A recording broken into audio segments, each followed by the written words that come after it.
Hi, welcome to my new channel, True Divine 44. This is Theodore, my son, number 3.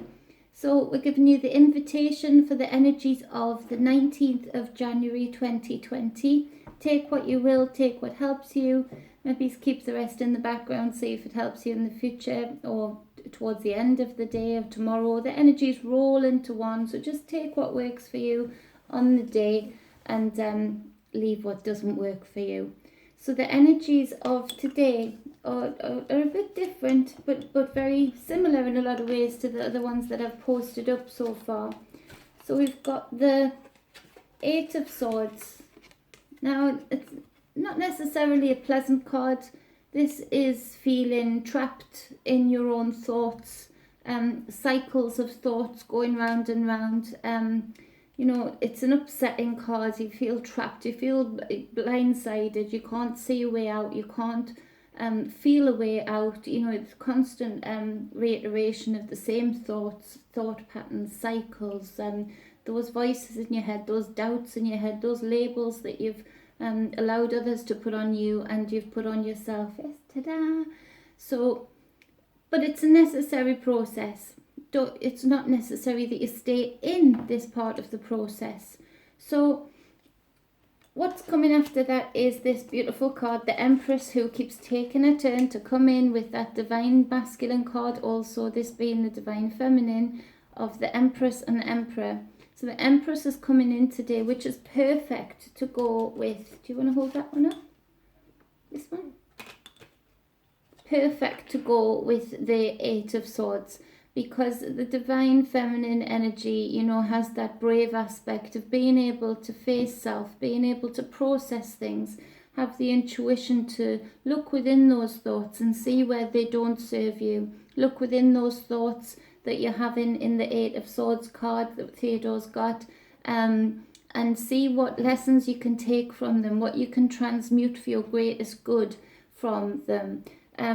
So she's guiding you and helping you. I say she, this is in male and female, it doesn't matter. We both have a balance of a divine feminine and divine masculine aspect.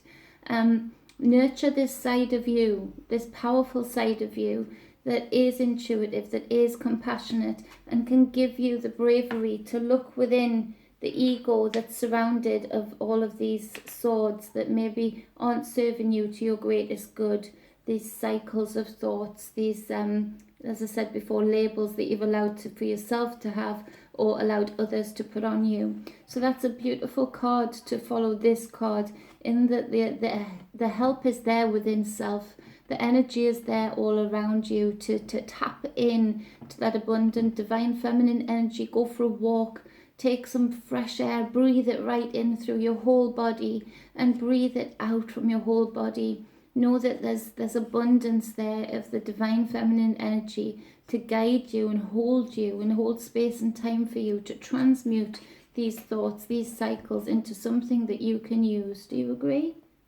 Yes, he agrees. So then coming after that, cutie pie. Mummy's cutie pie. Yes. So then coming after that, we have the Seven of Wands. Basically, sometimes when we've been living up to the said labels that Theodore's got in his hand here, of others, of even self that we've put on self, people around us get used to us being that way. And some people around us like us being that way. They like us being maybe a little bit downtrodden or a little bit weakened. You know, because it makes them feel better about themselves. If you're going through it, then it's okay that they're going through it. If they're not trying to strive for better and work for better and do better for self, then it's okay, because there's another person that they know, i.e. you, that is in the same cycle. So that's okay. It makes it okay for them. So sometimes when you've gone through the process, can I borrow this? When you've gone through the process of having this cycle, this thought pattern, and all of that comes within that, you know, you attract more negative things because you're feeling negative in self, and you have this divine feminine with energy within and without all around you coming in to help guide you through this process. You start to change, you start to morph, you start to feel your inner power coming back. You start to feel more like the Empress, hopefully the Empress. You start to feel like an Empress, as you are, all of you gods and goddesses out there. And then we have this card of the Seven of Wands, in that you've changed, you've morphed, you're a higher self, you're a stronger self, you've leveled up. People around you in this Seven of Wands might not like that. They might want to try and drag you back down to this part of the day, to this part of the cycle. Because like I said before, it makes them feel better about self. It makes them feel more powerful because you're a little bit lower than them in their eyes. So you have these energies around you that don't just want the best for you. They might act like that, it might seem like that, but you realize pretty quickly that as soon as you move past this point, yes, baby. As soon as you move past this point, you start to attract some attention. Now, sometimes that attention is great. Sometimes that accolade is great. And it feels good to be recognized for who you are and what you can do and what you can achieve. But also, sometimes it attracts the energies that you would have thought would have had your greatest good in mind, but actually they don't like that you've leveled up. They don't like that you've changed and morphed and progressed, given yourself that promotion and feel better about self. So just be aware of that, and take the accolade from the people who really mean it. Let that energy build you up and help you on your path. But also recognize that you don't have to take energy from others if it doesn't serve you. So if you have those people around you that are trying to get you back into this part of the process, drop them off. It doesn't matter if you're related to them. Just avoid contact for a little while until they get their head together, till they can accept who you are and be happy for your attainments, be happy for you serving self and achieving your goals. On the bottom of the deck that came with these cards is the gorgeous Wheel of Fortune. Now in this reading, it's great because it shows that you're ending this cycle. This is the ending of a cycle and the beginning of a new, the world at your feet. Options open. So you're ending this cycle that you were in the start of the reading, at the start of this day. And you're coming into the realization that you've got the world opened up to you because of the inner work that you've done. Shh, baby. You've got the inner work, down pat, and now you have this Wheel of Fortune that you can spin for yourself and see where you want to go, see where that energy flows you to, and go ahead and attain your goals, live your life for you. So to clarify these cards, came the Six of Fire, the Six of Wands. So, to clarify this card here, we have the Six of Wands, to clarify the Eight of Swords. So here we have, the feeling of delay, delay of news that you're expecting, delay of projects taken off, because it's in the reverse. So, this also feeds into this cycle of, am I doing the right thing? Am I going in the right direction? Why is nobody recognizing what I can do, who I am? Why can't I attain the goals that I wanted? Why isn't this news dropping in? Why aren't I getting the responses that I want? Feeding into this cycle. But then again, we come in with that divine feminine energy and the Six of Cups. So this divine feminine energy, being brave enough to go within, and this Six of Cups representing past memories, could be past memories harking after good days that you once had with people, with self, or it could be that you're looking in the past and regretting things. But also with this Empress card, it says to me that you're looking in the past to this Eight of Swords feeling, and you're transmuting this into the great lessons that will help you on your path. You're giving yourself the good out of any of the bad, and you're actually remembering the good and also taking that on board also, which is ultimately what gets you out of this cycle. But that divine feminine energy, that Empress energy, helping you to go into the depths of self and transmute those things for your greatest good.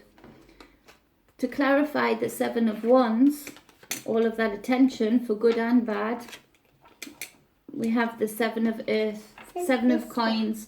So things coming in to fruition, projects taken off, you getting that accolade, you know, you're building up that response that you wanted.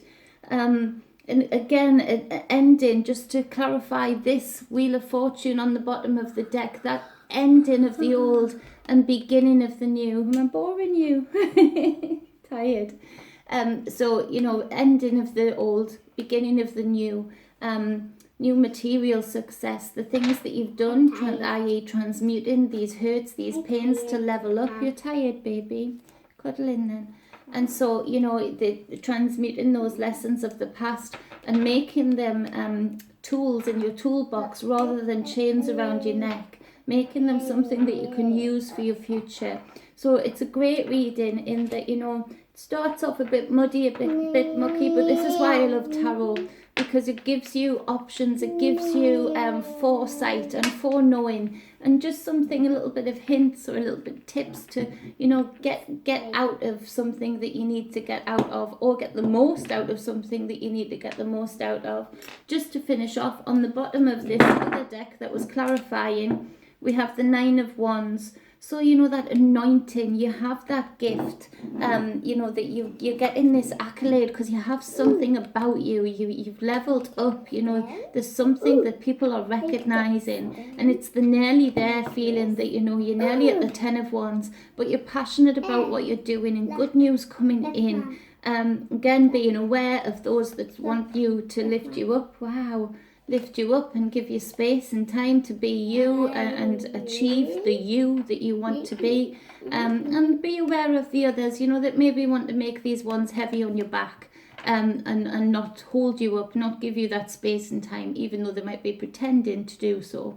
So, you know, there is jealous energies around, but, you know, if you're aware of them, what can they do? You know, you can make it so they serve you. So, for your greatest good. So I hope you enjoyed that. Sorry, it was a little bit interrupted by the lovely Theodore. I hope it helps you on your path, and I hope it gives you some guidance and some uplifting energy to help you during this process. And remember, I'm giving these daily readings, but the energies, sort of let them build up on each other. You know, look back at them if you have to and see how they played into your life, and see how you used them for your good, or see how where you maybe missed out on not using the energies to your best ability, so you can do it again, and see these readings as a sandwich, you know, building up and so you play with them, you know, see if you can make them work for you. That's what I would want ultimately. So please check out my YouTube channel, True Divine 44. Shouldn't they check that out? Yes, it's good. So of course, check that out, and please subscribe if you want to. I would love to have you there. I'd love to build up that channel to something great, something that we can support each other with. Thank you, Theo. And keep checking me out on here. Please like this page. Much love. Be balanced and be whole, and go and rock this day and every day thereafter. Say bye. Bye. Bye. Much love. Hey, good boys. Cool dude. Awesome dude. Mummy's dude.